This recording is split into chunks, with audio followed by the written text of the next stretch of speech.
श्री गुरु चरण सरोज रज निज मन मुकुर सुधार वर्णहु रघुवर विमल जस जो दायक फल चार। बोलिए सियावर रामचंद्र की जय।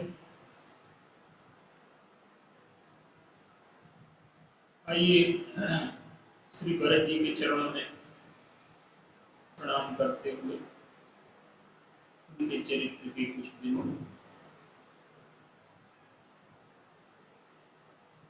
भगवान राम भरत जी की प्रशंसा में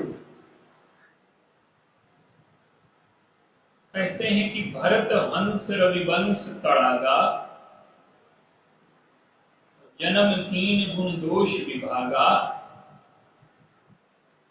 गहि गुण पय तज अवगुण बारी, निज जस जगत कीन उजियारी।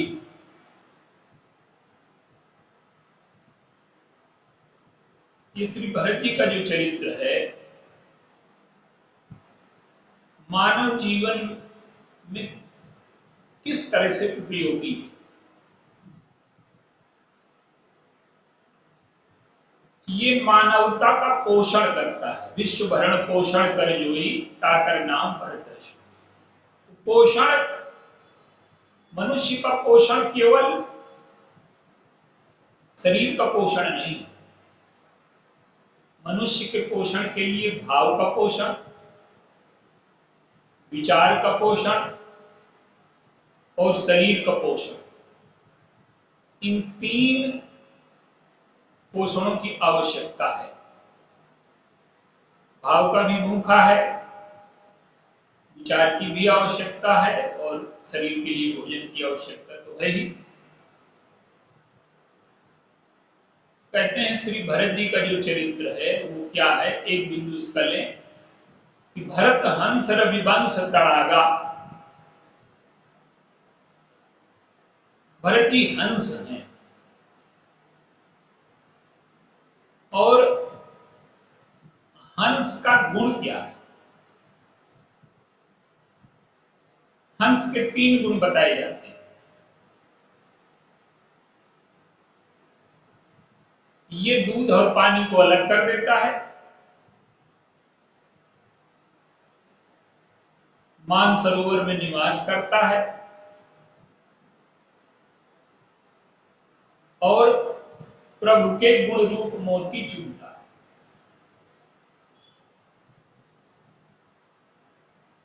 तो पहला जो गुण है भरत जी का, दूध और पानी को अलग करना।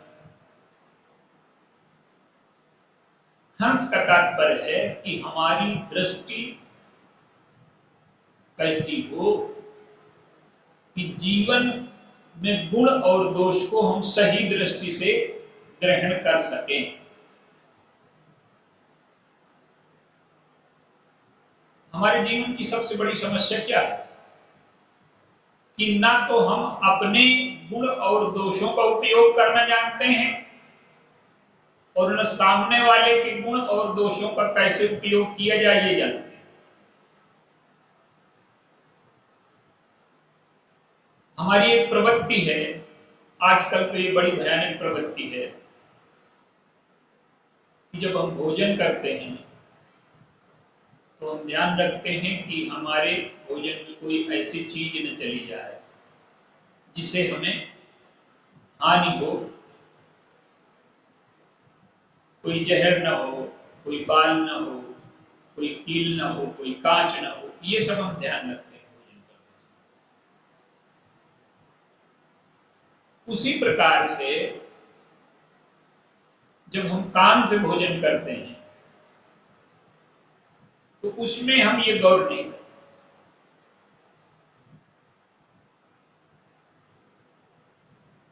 चाहे जितनी किसी की निंदा हो, चाहे हमारी झूठी प्रशंसा हो, तो जो सावधानी हम अपने भोजन में रखते हैं वो सावधानी कान के भोजन में नहीं रखते और निरंतर ग्रहण करते रहते हैं। दूषित भोजन, और यही दूषित भोजन जब कान के माध्यम से हमारे जीवन में जाएगा तो हमारे जीवन को व्यर्थ कर देगी। क्योंकि जो चीज आप ग्रहण करते हैं वो आपके जीवन का अंग बन जाती है। तो गुण दोष के संदर्भ में सबसे पहली दृष्टि क्या है? गोस्वामी जी कहते हैं कि ताते कछ गुण दोष बखाने, संग्रह त्याग न बिन पहचाने। गुण दोषों का वर्णन इसलिए किया गया कि हम किस प्रकार से गुण को ग्रहण करें और दोषों का परित्याग करें। हमारे जीवन की समस्या क्या है कि हम किसी गुणी व्यक्ति के जब गुण देखते हैं तो हमें गुणों से राग नहीं होता, हमें गुणी व्यक्ति से राग हो जाता। और जिसके हम दोष देखते हैं तो हमें दोषों से घृणा नहीं होती, दोषी व्यक्ति से घृणा हो जाती। ये ठीक पद्धति नहीं है।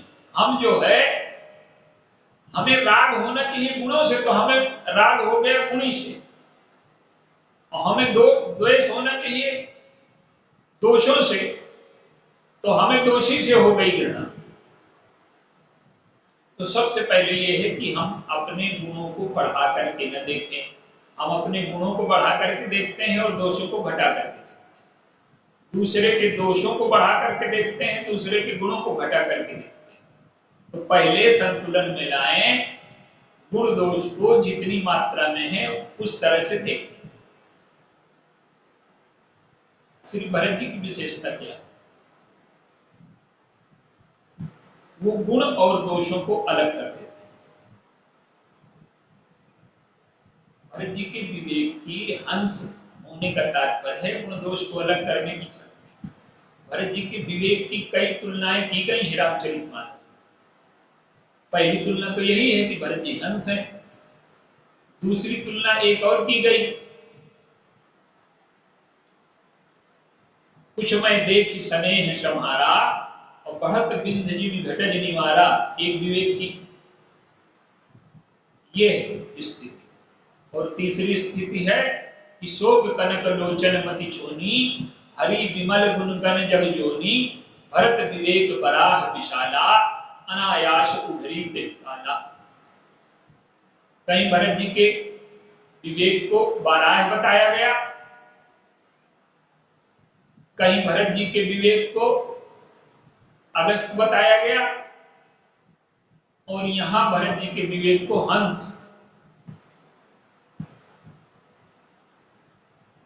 गुण दोष को कैसे अलग करते हैं? कैकेयी अम्बा के जब पास पहुंचे तो कैकेयी अम्बा ने राज्य का इतना बड़ा प्रलोभन रखा, तो भरत जी समझ गए कि व्यक्ति के प्रति संबंधों का निर्वाह हमें करना है। माँ है, पिता है, जितने भी लोग हैं उनके प्रति संबंध का निर्वाह हमें करना है, लेकिन वो संबंध का निर्वाह इस स्तर पर ना हो कि वो ईश्वर से विरोध हो जाए।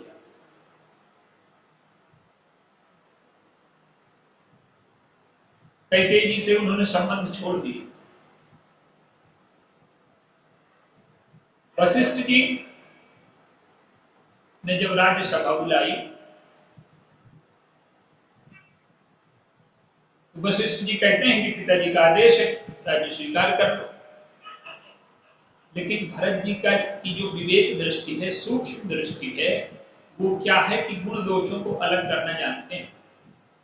वो कहते हैं कि आप मोहग्रस्त हैं, तुम चाहो सुख मोह वश, मोहि से अधम के राज।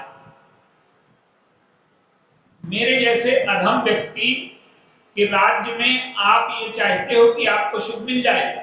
जिस व्यक्ति का राज्य पिता की मृत्यु का कारण बना हो, बड़े भाई के वनगमन का कारण बना हो, प्रजा के दुख का कारण बना हो, जिसने इतने अनर्थों के बीच में राज्य प्राप्त किया,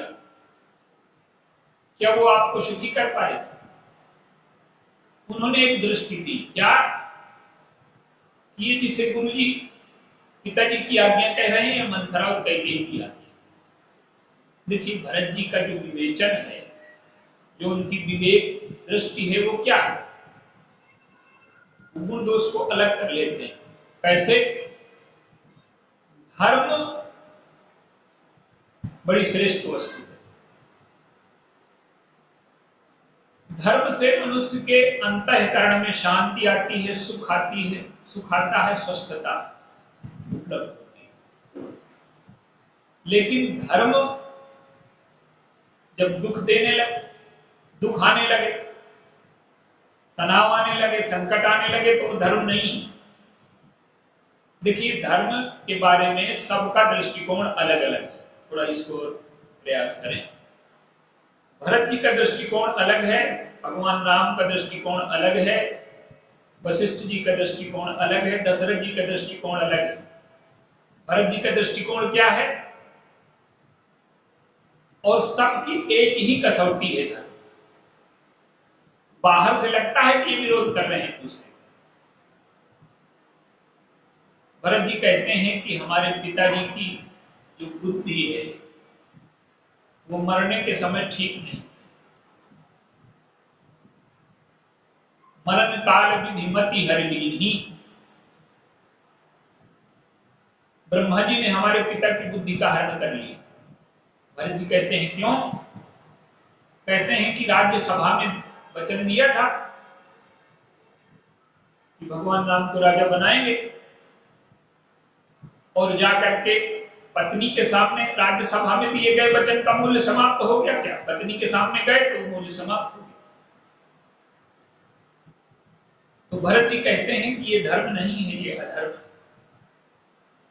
देखिए हम लोगों के जीवन में धर्म की परिभाषा और इन लोगों के जीवन में धर्म की परिभाषा अलग अलग है। हमारे जीवन में धर्म की परिभाषा ये है कि जिसमें हमारा स्वार्थ सिद्ध हो जाए, जिसमें हमें मिल जाए, जिसमें हमें त्याग करना पड़े, वो धर्म नहीं। राम राज्य बना किस आधार पर? जब धर्म की परिभाषा क्या है? धर्म की परिभाषा ये है कि जिसमें हमारे हिस्से में त्याग आए, सामने वाले के हिस्से में स्वार्थ, उसका स्वार्थ सिद्ध हो जाए, हमारे हिस्से में विनम्रता आए, हमारे हिस्से में कष्ट आए। आज क्या दशा है? आज देखिए देश की स्थिति क्या है, थोड़ा सा विचार करिए। धर्म का कैसा दुरुपयोग हो रहा है? 3 स्तर होते हैं किसी भी चीज पर विचार करने पर, एक भावना, एक विचार, एक क्रिया। विचार के स्तर पर राष्ट्र के साथ क्या हो रहा है? युधिष्ठिर से यक्ष ने पूछा कि राष्ट्र की मृत्यु का कारण क्या है? युधिष्ठिर कहते हैं अराजकता। आज देश की क्षमता, देश की हैसियत, एक पिता के 10 बीघे जमीन है, वो अपने सब पुत्रों से कहे कि मैं तुम्हें 1-1 करोड़ की गाड़ी ले दूंगा, संभव है क्या? तो आज क्या किया जा रहा है कि जनता को अधिकार की परिभाषा बताई जा रही है, कर्तव्य की परिभाषा नहीं बताई जा रही। आपको ये दे देंगे, आपको ये दे देंगे, आपको ये दे देंगे। क्या होगा? व्यक्ति में लोभ बढ़ जाएगा, महत्वाकांक्षा बढ़ जाएगी, कुछ न करने की स्थिति आ जाएगी।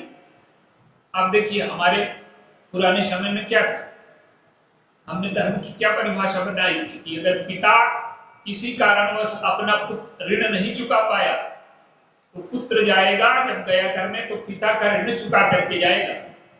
ये पुरुषार्थ की परिभाषा थी कि हमें किसी पर कुछ चाहिए नहीं। आज लोगों को बैठे बैठे खिलाने की स्थिति, ये सब बैठे बैठे दे दे। राष्ट्र की क्षमता से अधिक अगर आप इसका प्रयोग करोगे तो लोगों के जीवन में क्या होगा? वैचारिक भ्रांति पैदा हो रही है। भावनात्मक स्तर पर क्या हो रहा है कि आपस में प्रेम के स्थान पर संघर्ष की तुलना, विभाजन की स्थिति पैदा की जा रही है। लोगों को एक दूसरे के विरुद्ध खड़ा किया जा रहा है, सबके हृदय को बांटा जा रहा है, और जितनी क्षमता होगी उतने तो कर पाए। तो धर्म व्यक्ति के जीवन की उन्नति का साधन है। राष्ट्र के प्रति प्रेम, राष्ट्र के प्रति हमारा समर्पण, राष्ट्र की वास्तविक स्थिति को समझना, भरत जी समझते हैं इस बात। वो समझते हैं कि अगर मैंने गद्दी स्वीकार कर ली तो राष्ट्र के साथ मैंने विश्वासघात किया, तो लोगों को क्या समझ में आएगा कि सत्ता पाने के लिए छल का, कपट का, दंभ का, धर्म के साथ कपट किया जा सकता है। सत्य को, धर्म को स्वार्थ के आधार पर व्याख्या करके उसे अपने पक्ष में खड़ा किया जा सकता है। धर्म और शास्त्र आपके पक्ष में खड़े होने के लिए नहीं है, आप उनके आधार पर अपने जीवन को तय करिए। तो धर्म की मूल परिभाषा भरत जी ने क्या बताई कि हमारे जीवन में तपस्या आए, दूसरों को देने के लिए हम तपस्या करें।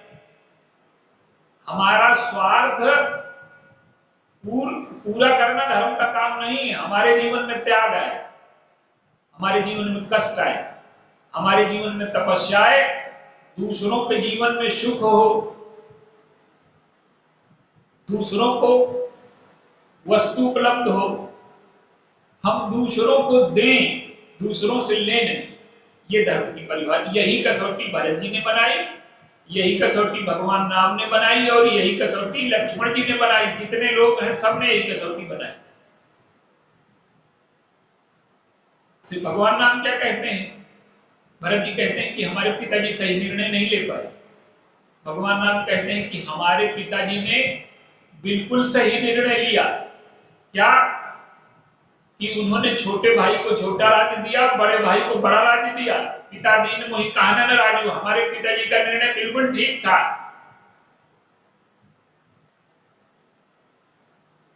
तो जो हमारी माँ ने मांगा, हमारे पिता ने मांगा, वो बिल्कुल ठीक है। क्यों? कि हमारे माता पिता ने हमारी इतनी इच्छाओं की पूर्ति की, तो क्या हम उनकी इच्छा के लिए 14 वर्ष भर नहीं जा सकते? तो भगवान राम की परिभाषा ये है कि हमारे हिस्से में कष्ट आए, हमारे हिस्से में त्याग आए, हमारे हिस्से में तपस्या आए। धर्म की सच्ची परिभाषा हमारे जीवन में तभी बनेगी जब हम श्री भरत, श्री भगवान राम की ये कसौटी लक्ष्मण जी के जीवन को देखिए। आप लक्ष्मण जी से पूछा जाए कि धर्म क्या है, भगवान राम का जो वनगमन हो रहा है वो ठीक है कि नहीं है, तो लक्ष्मण जी क्या कहते हैं? लक्ष्मण जी कहते हैं कि हमारे पिता हमारी माता के ऋणी है, और हमारी माँ को यह अधिकार है कि जब धनी के ऋणी के पास धन आ जाए तो वो चाहे अपने धन की चाहे जैसे वसूली कर ले। पिताजी हमारे वचनबद्ध हैं हमारी माँ के प्रति, तो यदि उन्होंने हमारे प्रभु को वन दिया है तो ये हमारे पिता का अधिकार है, ये हमारी माँ का अधिकार है। आप देखिए लक्ष्मण जी के धर्म की परिभाषा अलग है, भरत जी के धर्म की परिभाषा अलग है, भगवान राम के धर्म की परिभाषा अलग है, लेकिन उन सब की परिभाषा एक है, जिससे हमारे हिस्से में त्याग आए, कष्ट आए, तपस्या आए, दूसरों को देने के लिए हम अपने जीवन को लगा दें। यही धर्म की सच्ची परिभाषा है। हम अपने स्वार्थ की सिद्धि कर लें। राम राज्य में न्याय व्यवस्था क्यों नहीं? क्यों राम राज्य में न्याय व्यवस्था नहीं है? कोई जज नहीं है। क्यों नहीं है? कि धर्म से ऊपर उठ करके प्रेम की स्थिति। हम अपना अधिकार जब दूसरों को देने को तैयार हाथ हो जाए तो न्याय की क्या आवश्यकता? सब लोग अपना अधिकार दूसरों को, जब अधिकार के लिए दो लोगों में लड़ाई होगी तभी तो न्याय होगा। और जब एक व्यक्ति स्वेच्छा से पूरा अधिकार दूसरों को दे रहा है, यही धर्म की सच्ची परिभाषा है।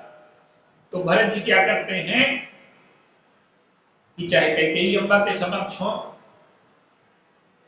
चाहे वो राज्यसभा में हो, और चाहे वो चित्रकूट में जब गए तो उन्होंने देखा कि मेरे प्रेम के सभी बंदी हो गए, और यदि मैंने अपना हट रखा, अपने प्रेम को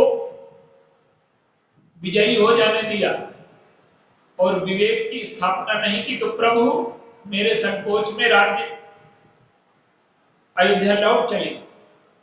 तो क्या होगा कि धर्म का सूर्य अस्त हो जाएगा, रावण का राज्य बना रहेगा, पिताजी की मर्यादा टूट जाएगी। तो उन्होंने अपने स्नेह को संभाल लिया और विवेक को आगे कर दिया, स्वयं आज्ञा मांग ली कि मैं जा रहा। और इसी तरह से अब इसकी व्याख्या भविष्य में होगी कि भरत जी का जो विवेक है वो अपने स्नेह को रोक लेता है। भरत जी का जो विवेक है लोगों के शोक का हरण कर लेता है। भरत जी का जो विवेक है वो गुण दोष को अलग करके देखता है। तो हमारे जीवन में सबसे बड़ी समस्या है अपने दोषों को न देखना, दूसरे के दोषों को अधिक देखना, अपने गुणों को बड़ा करके देखना, दूसरे के गुणों को छोटा करके देखना। तो इससे क्या होता है कि हम राग द्वेष के बंधन में पड़ जाते हैं। तो हमें गुण दोष को अपनाना है, लेकिन गुण दोष के साथ जो राग द्वेष आता है उस राग द्वेष को छोड़ देना है, क्योंकि वो राग द्वेष हमारे अंतःकरण को बांध देता है, बंदी बना देता है। तो गुण दोष को पहचानने का पहला स्तर है कि हम गुणों का संग्रह करें, दोषों का त्याग करें, पर राग द्वेष के चक्कर में न फंसे। यदि हमको गुणी से राग हो जाएगा, गुणों से राग न होगा, तो हमारे जीवन में समस्या होगी। और दोषी से घृणा हो जाएगी, दोषों से घृणा न होगी, तो हमारे जीवन में समस्या। तो पहला स्तर है गुण दोष का कि हम गुण दोष को सही संदर्भ में देखें और गुणों को ग्रहण करें, दोषों का त्याग करें, पर उस गुण दोष के साथ राग द्वेष को छोड़ दें। बोलिए सियावर राम।